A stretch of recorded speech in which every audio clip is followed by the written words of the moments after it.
You're listening to Dear Alice, a lifestyle approach to interior design.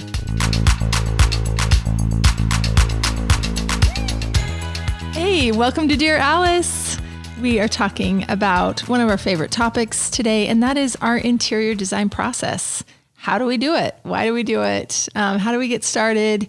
It's kind of paralyzing, don't you think? Yeah, completely. And if you feel like you're doing a design project right now and you don't know yourself and you don't know how to design for yourself, we're with you. When it comes to you and designing your own home, it's really hard, even for us, and we do this every single day. So I can design for anybody, I think. And make really quick decisions. Really quick. Like I get them right away. I assess what they're wearing. I look at their shoes. I understand how casual they are versus formal. There's so many things that we can pick up on, and asking them the right questions. And you're like, okay, I know what to do with you. And then when it comes to me, I'm like, I could see. Who am I? Yeah, it's like an identity crisis. Like I could see this going a million different ways and being really happy, but how to zero it in on just one. So anyway, the pressure. It's a lot, guys. Yes. We're here to break it down for you and hopefully help you guys feel better about moving forward. Yeah, definitely. And just how to think about it. Because there is a process to a rhyme and reason, and hopefully we can make sense of it all here today. But first, we wanted to thank you all for downloading and listening and sharing and reviewing and telling your friends about our podcast. We have been in the top 20 in the design category section on Apple since we started this. And that is so exciting for us too. Such a compliment, you guys. It really is. We just had to take a second to say thanks. So keep it up, keep sharing us with your friends, and we'll keep doing it as long as you guys are liking it. And continue to ask questions as you guys are going through this journey. What questions have we not answered? And what do you want to know? Yeah, that's great. That will inspire more future podcasts. Okay, so the first question is from at Kanban, and she says, with a multitude of furnishings and finishing choices out there, how do you dial it down even to know where to start pulling selections from? I think we've talked about it before on here, and we always start with the rug. We always want a really great foundation, but how do we even start with the rug? Yeah. Sue and I do this thing where we sort of vibe with, with each other after we get done meeting a client and they've, accepted the design proposal and want to move forward. Then we'll sit down and we'll sort of vibe about who this person is. How do they want to live? You can speak to this, Sue. What does the space smell like? What does it look like? Yeah, we always ask a person, if we're starting, say, with just one room in the house, as we start this journey, what's the function of the room? How does this client want to use this space? So think about that too. Like, how do I want to live in the space? How do I want to navigate in the space?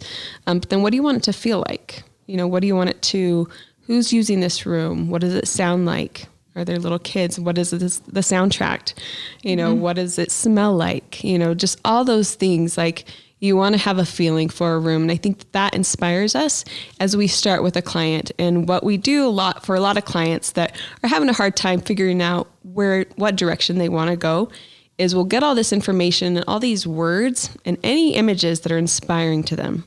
And they may say, I have a Pinterest board, but it is a cluster. There's a lot in there, and I don't know how you're going to make sense of it all, but there's always common denominators that we can see as we look at a pile of images, and to kind of narrow down what we know about this person.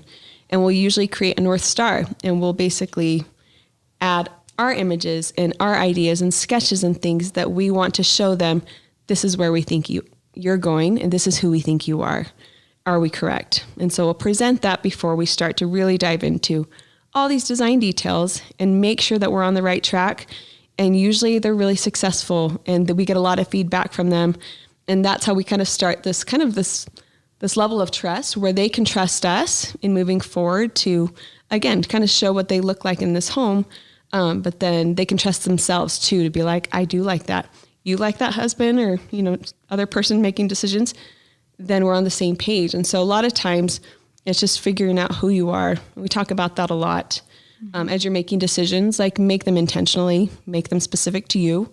And quite often we're the mediator, for these two people that have, that love each other. They're on this journey, but they're just trying to figure out what do we look like? Who are we, as they start this process.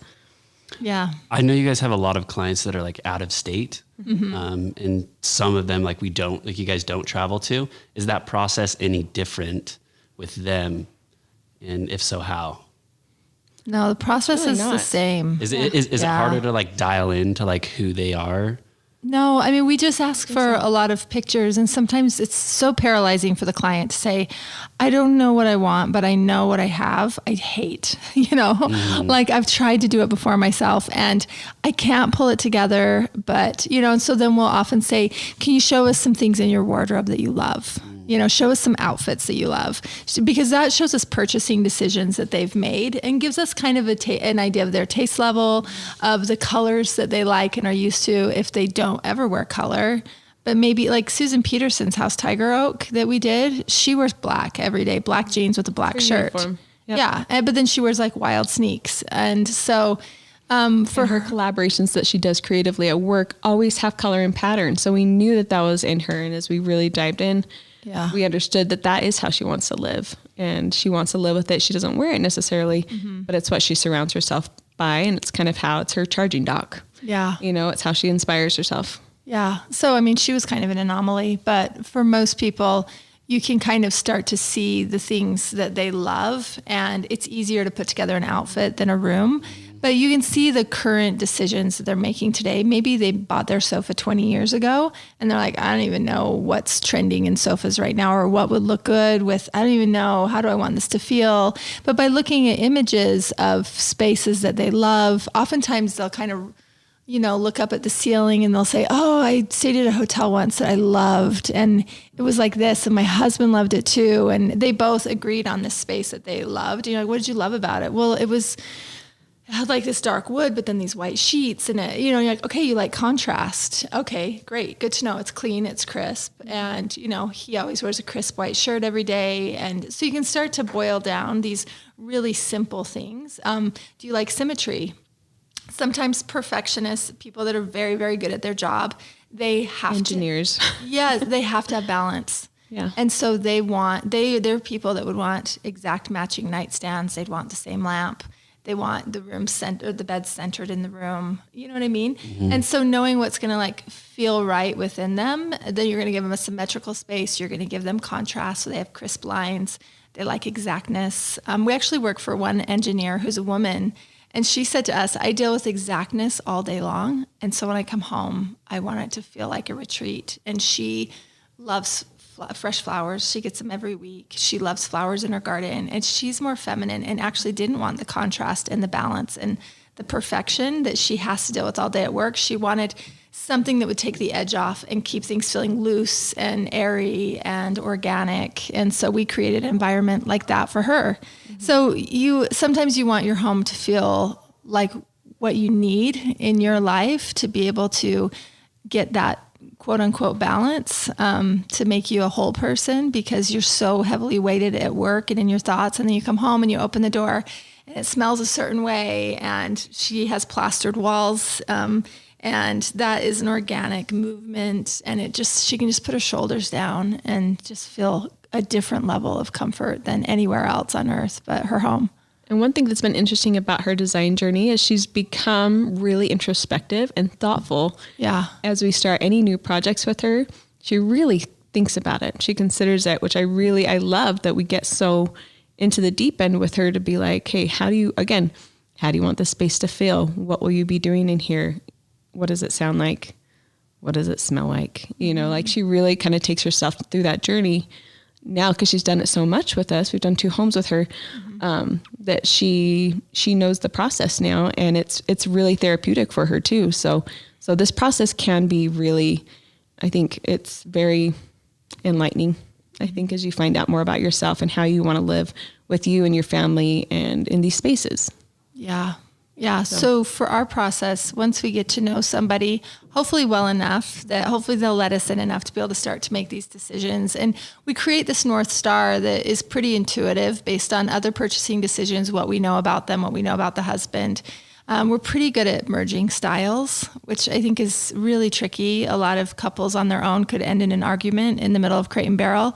But if you can go in and really get a feel for how to bring him in and her in, and sometimes with him, he's okay if he just gets one win. He's like, I don't care what you do. As long as I have a 90-inch TV and a recliner, you can do the rest. You know what I mean? And they're like, fantastic. That's great news for us because A, we have good-looking recliners that we can resource, and B, we can make a 90-inch TV look like a normal scale in the rest of this room. So we're golden. Let him go on his way, and we'll ask him what kind of leather he wants later.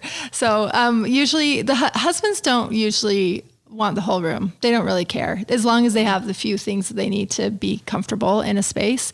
And it's really key that we learn that early on and that he knows that we've got his best interest. And then he's usually okay from there and also doesn't really want to be bothered with this whole thing. If it is important to him, then we invite him to the pitch and then he can be a part of the decision-making process. It really is so fun. It is. Yeah, I would like Christmas. Yeah, for sure. I would want my husband with me on this, but we all work differently. But as for our process, back to the question on pulling selections, how do we get started in everything? Once we've got that North Star dialed in enough of just pulling together images, inspired off of the things in their Pinterest or inspired off of the things that they've sent us. We might have additional questions that we'll shoot them text or phone call them on. Mm-hmm. And then as soon as we've got enough data, we'll start pulling lifestyle images that we think are the best interpretation of what they're going to want. And then we also pull materials without even knowing exactly where the materials will go yet. We'll grab, if they want, it's actually so funny. We've worked with a lot of men that really want soft. Mm-hmm. They want velvet. Textures are important. Yeah, I'm so fascinated. I always would think that that would be something that a woman would want, but they want softness. Other than one client we have right now who's a gentleman, he hates velvet, hates it so much. But anyway, we'll start pulling the textures together into a tray. And then we'll also have some images and we'll break it down with them. And if they like where we're going, then that vibe is set. And then every chair silhouette and everything that sort of speaks to where we're headed, it's funny. It just starts coming to you. You know, it's like, it's like once you decide what kind of car you want to buy and you're like, I'm going to get a white Honda Accord.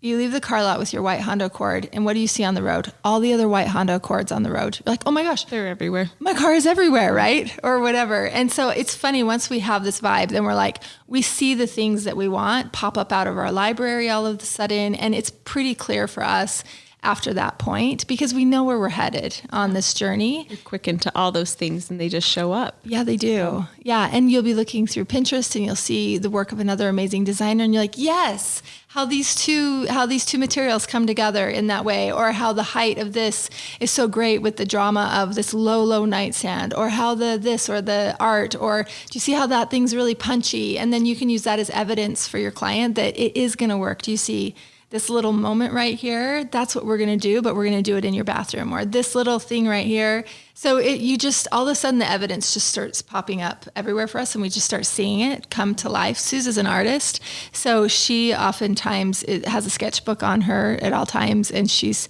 doodling it out, sketching it out, studying it out. And clients go crazy for that. They love to visualize what their space is going to be. And it's how we solve problems too. I think that's the fastest way for me anyway, to figure out what this space needs to be. And you see like, oh, actually that doesn't work. Let's do another round. Yeah. So, yeah. Yeah, that's great. So we start pulling the silhouettes that are going to work in the room. We've already figured out the rug. You guys know we start with the rug first. Yep.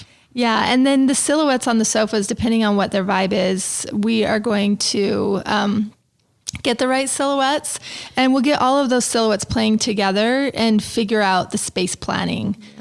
The space planning is the arrangement of furniture. Most people are going to shove their furniture all up against the walls of their home, and we're going to try really hard to never do that. We love to float pieces. We love to throw things on an angle.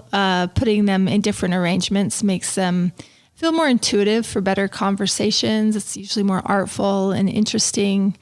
And then the silhouettes, we can sort of start to say, you know what, this chair is floating in the room, so it needs to be really interesting from the back and from the side because you're approaching it at a 3/4 angle. So we're looking at it sculpturally to see that it's doing its part in the room. We don't want to just put like some big clunky recliner right there because who wants to walk into the back or side of a recliner?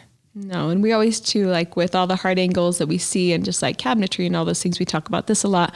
We try and find ways to soften it. So where to add rounds and where to add angles and how things match up. And I would just encourage you guys, as you guys experience spaces, go to hotels, go into different homes, to look at the space planning and be like, that was really clever, and take note of those things. Or as you're looking through Pinterest or magazines, know which ones you're just like, I could see a conversation happening there. I could see me entertaining like this, and take note of that. Tear it out of the magazine, pin it on your board, whatever it is. Make a folder for space planning, just so that when it does come time for you to start that journey, you have things that you've actually experienced that you are inspired by and you want to live that way.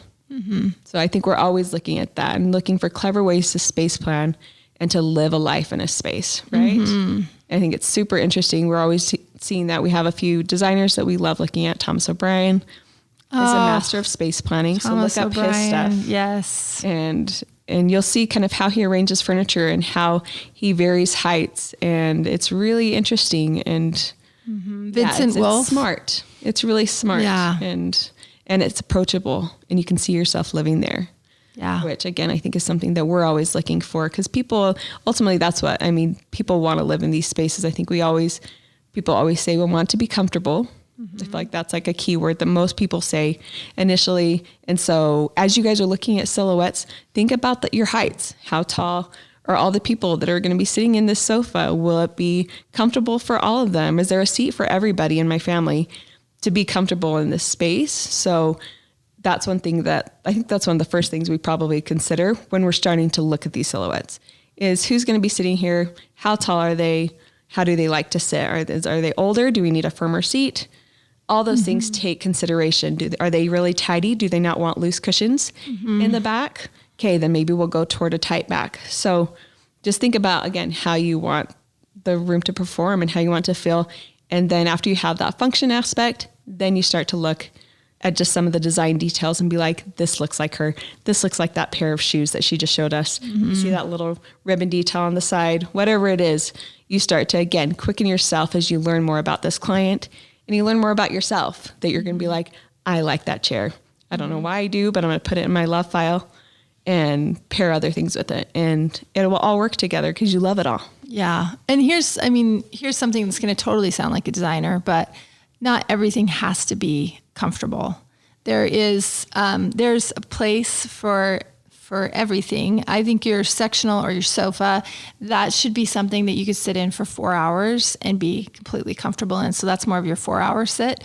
There's something like a little piece of jewelry of a chair that's interesting and it's carved and it's got a lot of open space to it, so your eye can move in and through it and around it, that you could sort of perch that near a fireplace or something. So its job is really to be beautiful. Maybe somebody will perch there for a minute when you're all having a conversation, but it's not meant to be that 4-hour seat that you're going to want to sit and watch a movie in. And you want a little bit of relief from some of those big solid pieces like your sofas just to be beautiful. And so looking for a special little piece like that in an entryway, you're not going to sit in your entryway for 4 hours. That job can just be meant as a perch. That chair's job could meant to be a perch where you can slip on and off your shoes or to drop your handbag. So but you're so excited to look at it. Totally. And you're sitting in your comfortable section. Your husband might be like, I don't want ooh. that doesn't look comfortable. And you're like, that's not its job. Its job is never going to be the comfortable sectional piece. This thing's job is to delight my eye and to have it be near the TV because that's where our gaze is facing. Mm-hmm. And it's there in case somebody wants to perch to complete the conversation circle and sit for 20 minutes before they get up and go on to the next thing. But there are a few pieces in that, like in a room, that are going to make it feel really interesting. And so I would say challenge yourself if you don't have something that's really fun to look at, to add that this year. It's the art. We see art on the walls, but it's so fun when you see art in a sculpture and something that you actually interact with and you can like feel the hand carving around you and just, it's so lovely. It's such a great way to live. And and you'll feel like, oh, that looks like I got it at a gallery. Totally. So. Another favorite of mine for space planning is Vincent Wolf. He's a New York designer, and he's Cuban, and he also loves photography. And the rooms that he does, he's often floating all the furniture in the middle of the room. And so the room, angle, and he'll throw a bed on an angle and you'll walk into the back of it. And you're like, this should not work on any planet. And he'll put a screen around the back of it, and then a console and a pair of candlestick lamps, and make a seating area behind the bed, behind the headboard. And it's glorious. And it makes like a little half wall, and it has tons of architectural interest. And then the bed can face this beautiful wall of windows, and it just looks like something you'd want to sit and photograph or sketch or something. And you're like, oh my gosh, you could live like this. It's incredible, just by turning the space planning on its head and reimagining how a room should be space planned. There's often like a little carved stool in the room where you could like put your feet up near a sofa, but there's always some sort of hand carved element that makes the room feel sort of traveled. It's really interesting. And again, it's one of those pieces that maybe if you're being your own designer, that you're going to have to fight your husband for, because it might seem nonsensical, but that's going to give you the interest that you need. And there's certain pieces of furniture that are there to add interest. They will serve a little function. They're not going to be your, again, 4-hour sit or your bed that you're going to sleep on that's practical, but it's going to really elevate your room, and it's going to give you that lifestyle. Yep. And it's what people will remember when they leave your house. Yes. They'll be like, I remember there's just like, you remember certain things as you go through life experiences and travel. And I remember this one gal, I went to her house, and the only thing I remember is that she pulled out this mobile that she got in Prague that it wasn't even hanging yet, but she's like, I think I want to put this in a nursery someday. And the way like it glided, and just the profile and the hand sculpting of it and the painting of it, just all those little things, that's what I remember. Don't remember a single other thing about the house, but I'm like, that was beautiful. I want to live with one of those one day. So those are the things that you'll remember, and those are the things that you're going to love looking at and living with. And it adds interest. Elevate your life completely, and it takes you to another world, which I think that's part of, why we do what we do, is to transport you to your favorite place. Yeah. Right? Well, and what we're talking about right now isn't furnishing. We're talking about design. Yeah. So we really are designing a lifestyle for someone, and we've got to try and find all the ways to include their lives, their interests, their travels, their heritage. There's a lot of people that want their home to mean something to them in a lot of ways, and that can come through art. It can come through the textiles, the little carved stools, the something from the mom, the grandma's piano. There's a lot of ways to get meaning into a space, and knowing how to artfully do that without making it look like a garage sale is also the great work of a designer. And so that's when it becomes emotional too. And emotional design is good design, guys. Yeah, definitely. It's really meaningful. Yeah. So the process is, it's a journey for sure. And it's emotional, and it's super thoughtful. You're always, always, always in our minds as we're trying to sort through who you are, what it means. And we'll often break down in a pitch, like we pulled this because of this and what it means and what it does. And this is its job in the room. And because so many of these things, like you'll have to justify to your husband, or you'll want to tell the story yourself as if you chose it yourself, because this is your house, so it needs to be meaningful to you because it's meaningful to us. We're not the designer that's going to just create a space for you that looks like an Alice Lane design. We're hoping to create spaces that look like you. So when people walk in, they're like, wow, you're so interesting. And what is this? And they're asking you, you're the author of it. We get to stand in the background, and smile and go, wow, it worked, but we're really not hoping for somebody to walk in and say, did Alice Lane do your home? It looks just like all their other homes. Yeah.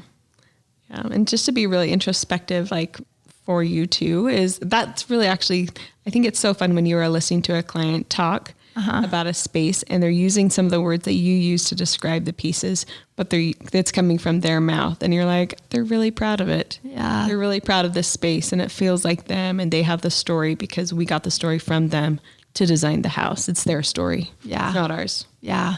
So good stuff. Yeah, so we pull it all together. After we pull the silhouettes, we pull the fabrics. After fabrics, we'll pull paint and drapery. It's kind of counterintuitive. You'd think that we'd start with the foundation, which is the paint, but we'll often throw the deck of paint down on all the fabrics, and we'll see which shade of plum that we want to flatter the fabrics. There's a million of them, guys. Yeah. Yeah. Totally. It's the easiest thing to choose is the paint. So do that at the very end. And we've talked about it on here before with paint, but we giggle a little bit when people are like, what's the paint color in that room? And you're like, we'll choose your own paint color. It's like you asking you for your foundation on my skin. Yeah.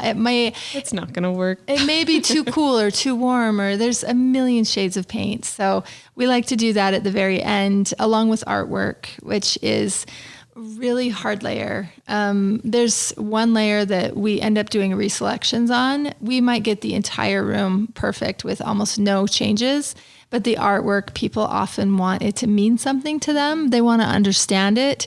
And it's not something that people do every day, purchase art. So they don't even necessarily know how they feel about art. They're like, I don't know who I am, or maybe this is maybe it's too much. Just give me something modern. A lot of people are like, oh, I didn't know it, but I can't have a subject in the art. I don't want another human in my house. Staring at me. Yeah, totally. Where Sue Hall loves humans and never wants to be alone. All of her art has a subject in it.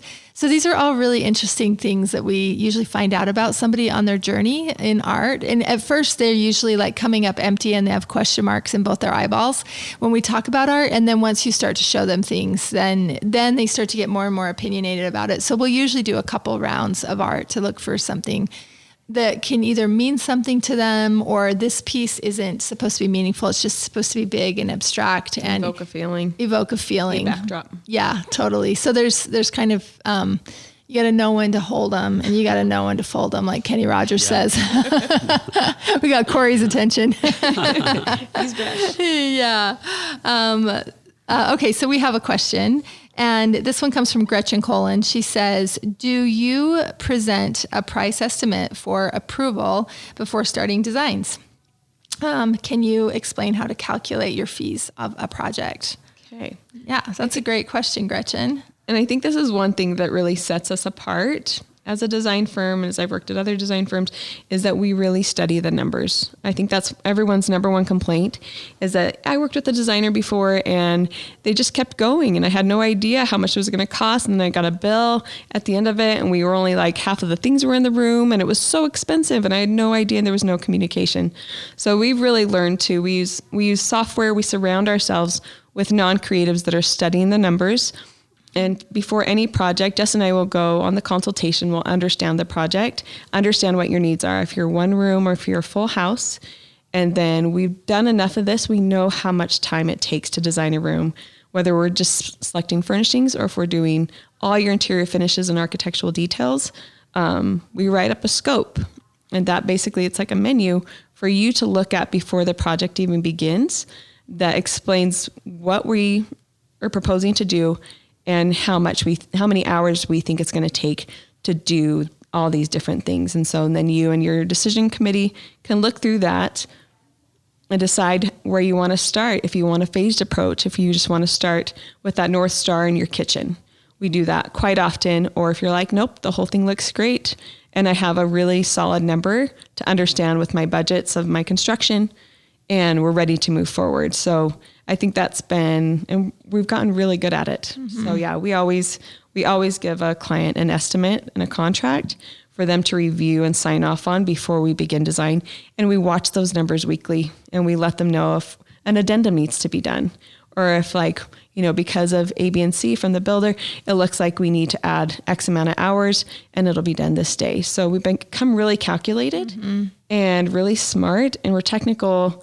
I think it's so fun to say that we're really like creative and we're artistic, but we're really smart. Mm-hmm. Like we're really technical in our drawings. People can build what we dream of and we can tell you how much it's going to cost. So yeah, totally. And it's nice to know too, to know what your budget is as a client. We often ask people and they're like, I don't even know what these things cost. Do you know what I mean? And I get that because you don't often refurnish an entire home, unless maybe you're like, yeah, I just barely finished furnishing a home and we decided to sell it and now we're going to do this new one.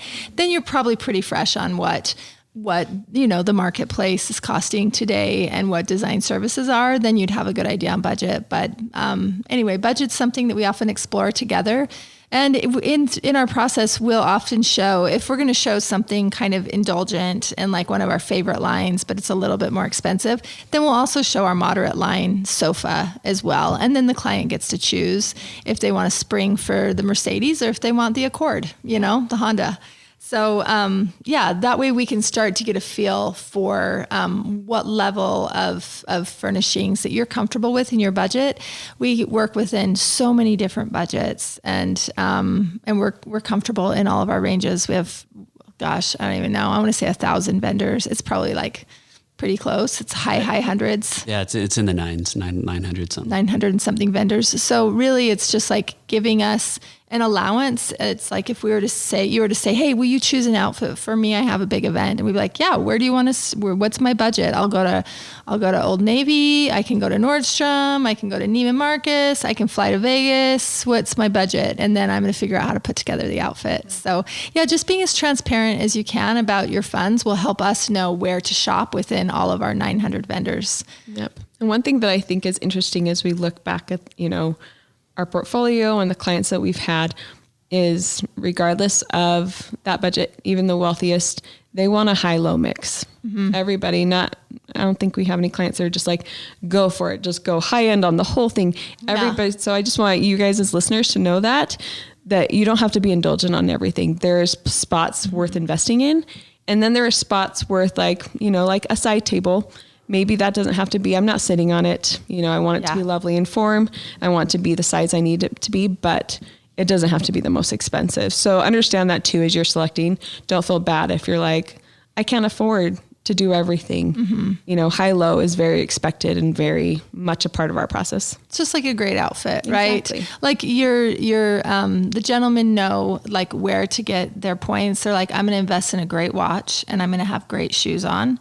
Maybe a great belt, you know what I mean? Or they just, everybody has a thing. Women maybe love a great handbag and a great pair of shoes, and then they know how to play the high-low game with their outfit. So there's a few investment pieces, and we know where to put the money and what pieces are worth investing in. And that's another really great thing about using a designer.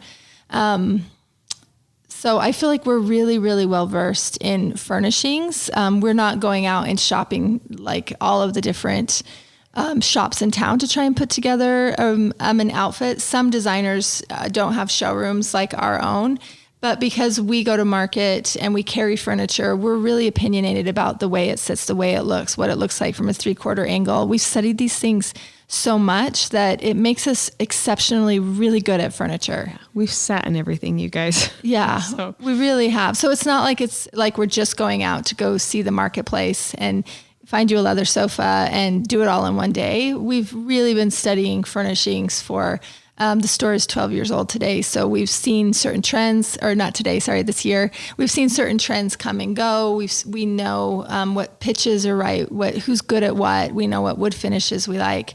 So it's something that's just innate to us, and it just comes really natural in the job for these things to come out. We're really well versed on furniture. Yep. Yeah, I mean we're great at a new build as well, but furnishings is one of those things that everybody's kind of at a different place in understanding it, and we're just kind of sleeping, eating. It's like breathing for us. So yeah. And it's fun. A lot of people come to us because they want a project that's dialed in all the way to the styling and the accessories, and it's really great to say that we can do everything from a new build, starting even sometimes before an architect, to help them develop what this home could be, all the way down to the last styling, and have it feel really curated and completely individual to each client. And I think that that's really great. A lot of people, we often talk about like the difference between a decorator and a designer, and you kind of have to be great at it all to like come up with a really beautiful, a beautiful end product that feels finished and feels like the client. Yeah. So that's great. Okay. So what to look for when you're interviewing a designer? What things are important? I think you always say, even like when we're talking to people about who they're going to pick for their builder, you always say like, don't necessarily go with the lowest bidder, go with the person that you want, like that you'd be friends with, that you like them as a person and you vote with your dollar. And I think that is really, I think that's so important that you just like, you like the person, you feel good about the person, your gut, trust your gut. when you're with people, I think we all have a little something in us that knows the character of a person and can understand like if we're a good fit. Yeah. And so I think that's the same thing with your designer. You'll know. Mm-hmm. We had a client, actually, she's really great. And she told us the other day when we were meeting with her, she's just like, I interviewed a lot of designers, but I picked you because you were nice. Mm-hmm. You're really nice. I knew you'd be patient with me through this process because I don't know exactly what I'm doing, and the house is great, and we just be patient with one another as you learn about each other, and just pick somebody that you know isn't gonna force feed you something that's part of their agenda. Yeah, that wants to know about you and wants this to feel like your house. Totally.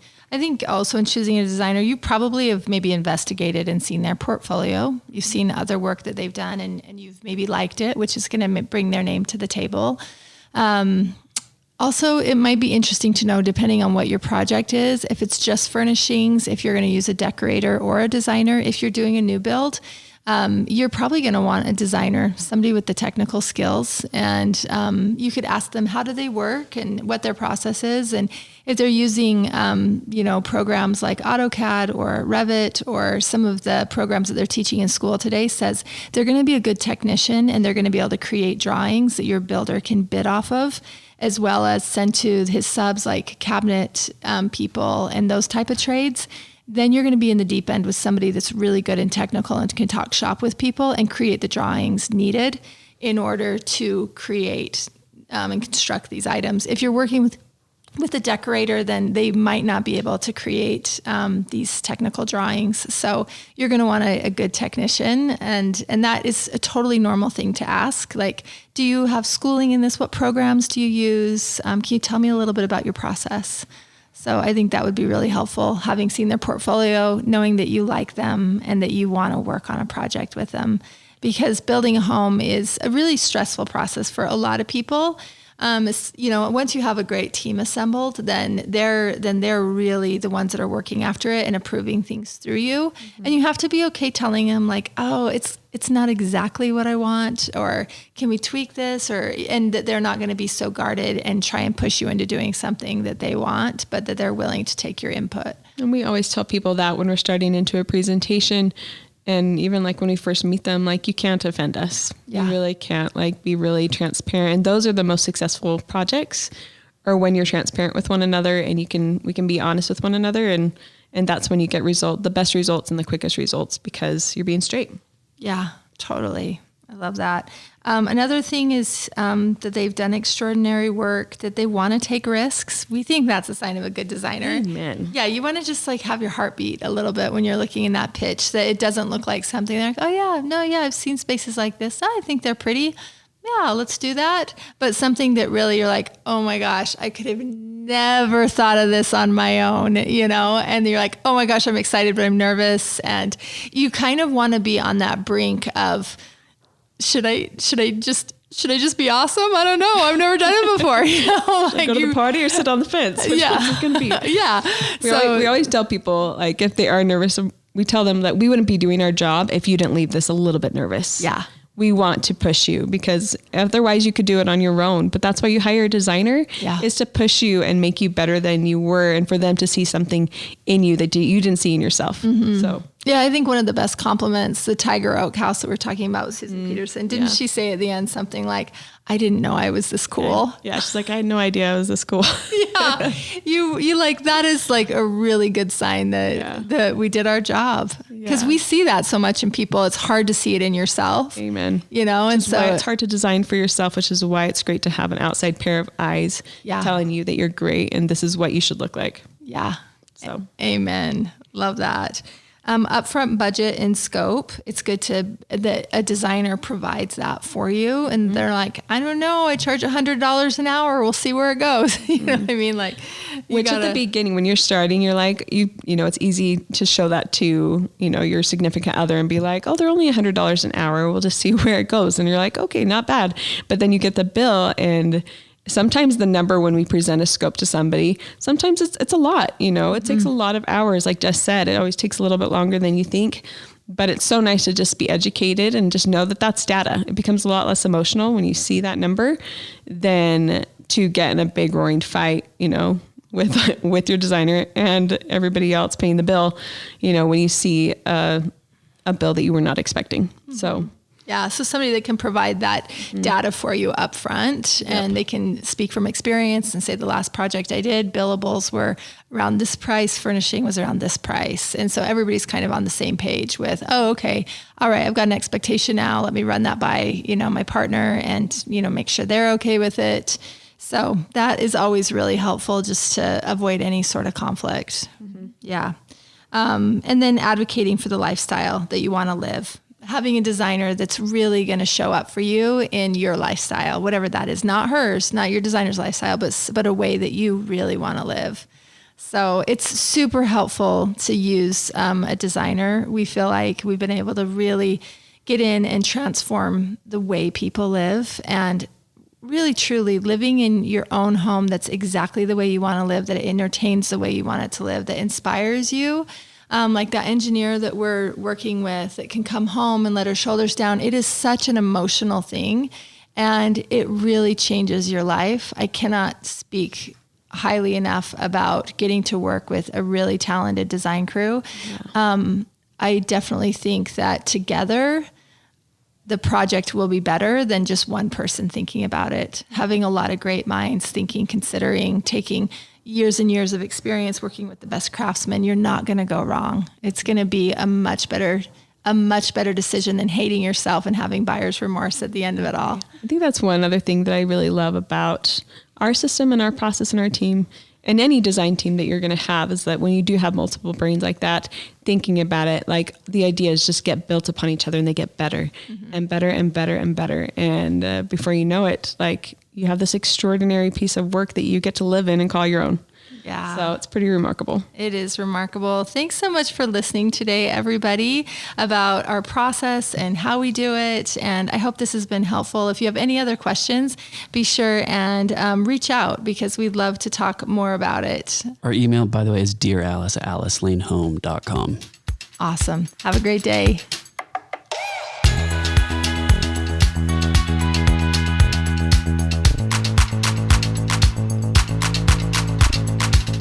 Hey, thanks for listening. If you like our show, please leave a 5-star rating.